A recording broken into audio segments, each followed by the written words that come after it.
নমস্কার দর্শকবৃন্দ, আপনাদের সকলকে ভক্তিগল্প উইথ সোমা চ্যানেলে স্বাগত জানাই। আজ 26শে মে, 11ই জ্যৈষ্ঠ 2026। শ্রবণ করব জ্যৈষ্ঠ মাসের দ্বিতীয় জয় মঙ্গলবারের মা মঙ্গলচণ্ডীর ব্রতকথা। বিশ্বাস করা হয় ভক্তি ভরে এই ব্রতকথা শ্রবণ করলে সংসারের অমঙ্গল দূর হয়, স্বামী সন্তানের মঙ্গল হয় এবং মা মঙ্গলচণ্ডীর আশীর্বাদ লাভ করা যায়। তাহলে ভক্তি ভরে মা মঙ্গলচণ্ডীর নাম স্মরণ করে শুরু করা যাক আজকের পবিত্র ব্রতকথা। জয় মা মঙ্গলচণ্ডী। এক দেশে একজন সদাগর আর একজন বেনে বাস করত। সদাগরের ছিল 7 ছেলে, কিন্তু একটি মেয়েও ছিল না, আর বেনের ছিল 7 মেয়ে, কিন্তু ছেলে ছিল না।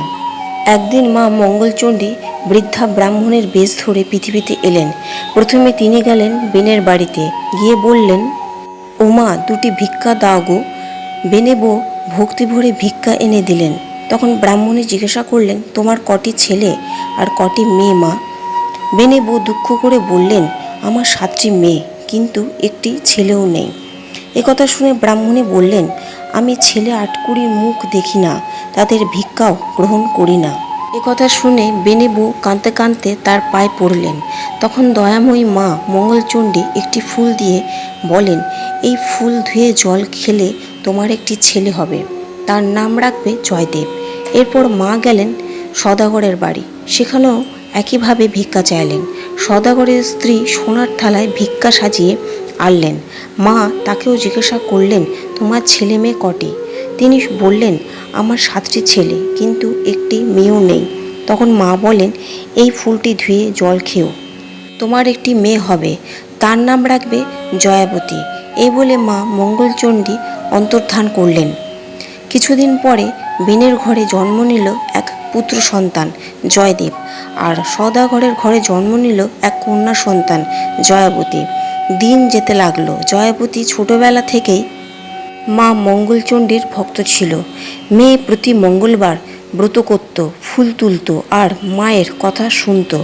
একদিন জয়দেব মাকে বলল, মা, আমি জয়াবতীকে বিয়ে করব। মা বলেন, সে কি বাবা, তারা বড়লোক আর আমরা গরিব, তারা কি এই বিয়েতে রাজি হবে? কিন্তু মা মঙ্গলচণ্ডী দেবীর ইচ্ছায় একদিন তিনি সদাগরের বাড়িতে গিয়ে বললেন, তোমাদের মেয়ের বিয়ে ওই বেনের ছেলের সঙ্গে দাও, না হলে মেয়ের অমঙ্গল হবে।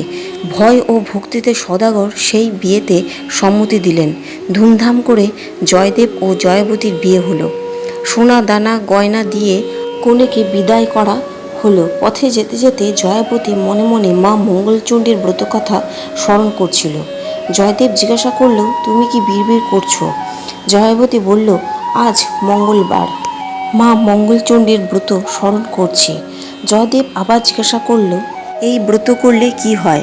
জয়াবতী বলল, হারানো জিনিস ফিরে পাওয়া যায়, স্বামী সন্তানের অমঙ্গল হয় না, জলে ডোবে না, আগুনে পড়ে না, মৃত্যুর মুখ থেকেও রক্ষা পায়। কিন্তু জয়দেব বিশ্বাস করল না। সে বলল, এখানে ডাকাতের ভয় আছে, তোমার সব গয়না খুলে আমাকে দাও। তারপর সব গয়না একটি পুঁটুলিতে বেঁধে নদীতে ফেলে দিল। জয়াবতী কিছুই বলল না, সে শুধু মা মঙ্গলচণ্ডীর উপর ভরসা রাখল। শ্বশুরবাড়িতে পৌঁছে বউ ভাতের আয়োজন হলো, কিন্তু আশ্চর্য, কোথাও কোনো মাছ পাওয়া গেল না।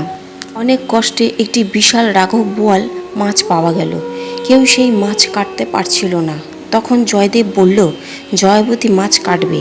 সবাই অবাক হলেও জয়াবতী মা মঙ্গলচণ্ডীর নাম নিয়ে মাছ কাটতে গেল, আর সঙ্গে সঙ্গে মাছটি 2 টুকরো হয়ে গেল।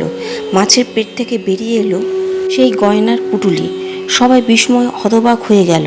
এরপর জয়াবতী রান্নাঘরে গিয়ে মায়ের নাম স্মরণ করে মুহূর্তের মধ্যে 500 লোকের রান্না করে ফেলল। সবাই তার প্রশংসায় মুগ্ধ হয়ে গেল। কিছুদিন পরে জয়াবতীর একটি পুত্র সন্তান জন্ম নিল, কিন্তু তবুও জয়দেবের বিশ্বাস হলো না। সে নানাভাবে সন্তানের ক্ষতি করার চেষ্টা করল, কখনো আগুনে, কখনো জলে, কিন্তু মা মঙ্গলচণ্ডীর কৃপায় কোনো অমঙ্গলই হলো না। শেষে জয়দেব বুঝতে পারল মা মঙ্গলচণ্ডীর ব্রতের শক্তি সত্যি অপরিসীম। সে জয়াবতীকে বলল, তুমি যখন এমন মহাশক্তির ব্রত জানো, তবে চলো আমরা স্বর্গে যাই। জয়াবতী বলল, আগে ছেলে মেয়েদের বিয়ে হোক, সংসার গুছিয়ে দিই, তারপর যাব। সময় মতো ছেলে মেয়েদের বিয়ে হলো। সংসারের সব দায়িত্ব শেষ করে একদিন স্বর্গ থেকে পুষ্পক রথ নেমে এলো। চারিদিকে চন্দনের সুবাস ছড়িয়ে পড়ল।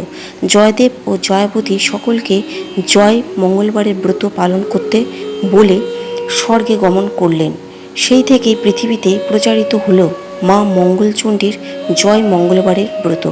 যে নারী ভক্তি ভরে জয় মঙ্গলবারের ব্রত পালন করেন এবং এই ব্রতকথা শ্রবণ করেন, মা মঙ্গলচণ্ডী তার সংসারের সকল অমঙ্গল দূর করেন এবং সুখ সমৃদ্ধি দান করেন। বলুন জয় মা মঙ্গলচণ্ডী। ধন্যবাদ।